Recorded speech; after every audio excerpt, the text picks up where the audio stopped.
Namitas ako ng tambis, mangga, balimbing, avocado, guyabano. Ito ang mga iba't ibang prutas na makukuha din sa aming probinsya. Kaya naman samahan nyo ako for today's video. Ito yung tambis na para bang ako na lamang ang pumapansin at kumakain. Kasi kita nyo naman kung gaano karami ang nalalaglag lang sa lupa. Parang gusto ko na nga lang ugugin ang puno. Kasi masagi mo rin lang ng kaunti talaga ay madali na rin lang malaglag. Alam mo yung hindi mo pa napipitas ang isa pero nakatingin ka na agad dun sa isa. Dito pa lang yan sa baba na naaabot ko lang. Gusto ko pa nga sana umakyat kaso ay maraming bunga na abot ko na rin lang din sa baba. Madami na akong nakuha pero alam nyo, kung titingnan nyo ang puno nito ay parang hindi man lang nabawasan. At sa dami rin ang nakuha ko ay maghahanap pa ako ng makakasalo ko din kasi hindi ko naman ito mauubos mag-isa. At katabi rin lang nitong puno ng tambis habang namimitas ako kanina may naaamoy kami na langka. At eto nga yun. Hindi ko alam kung walang nakamalay kasi mukhang pabulok na o baka hindi maganda ang hinog kaya walang pumapansin. Tabing kalsada rin lang tong mga mangga kaya napakuha na rin ako ng 2 piraso kasi hilaw pa. At alam nyo, mga nadadaanan ko lang tong mga prutas na pinapanguha ko ngayon. At aring ang balimbing ay sa pinsan ko naman to. Marami din kasing nagtatanong sa akin na ang dami daw naming tanim na prutas. Yung mga napapanood nyo nga po pala hindi lahat tanim namin. Yung iba sa mga pinsan ko, mga kamag-anak ko dito sa probinsya, tanim ng mga lolo at lola namin. Minsan humihingi ako at minsan sila rin ang nagbibigay. At minsan naman binibili ko rin syempre, lalo na kapag talagang makikita mo sa supermarket yung prutas na yon. Kaso pag dito sa amin, mapapamura ka na nga lang sa akin.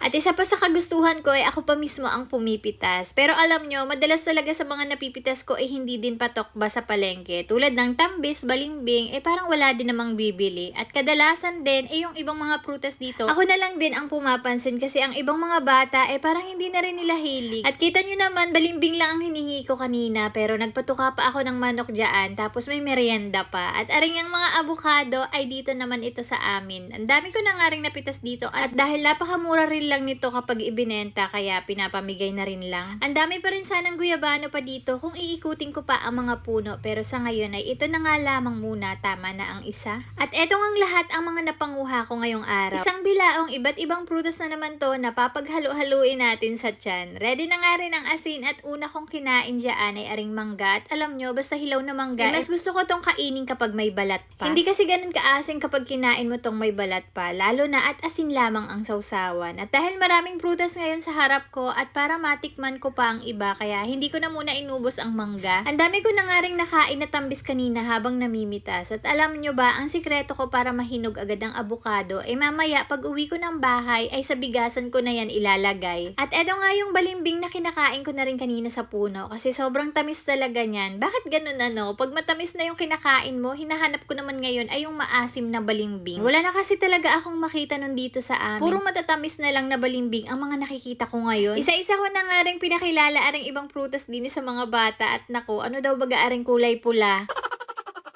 And yun lang for today's video. See you on my next vlog.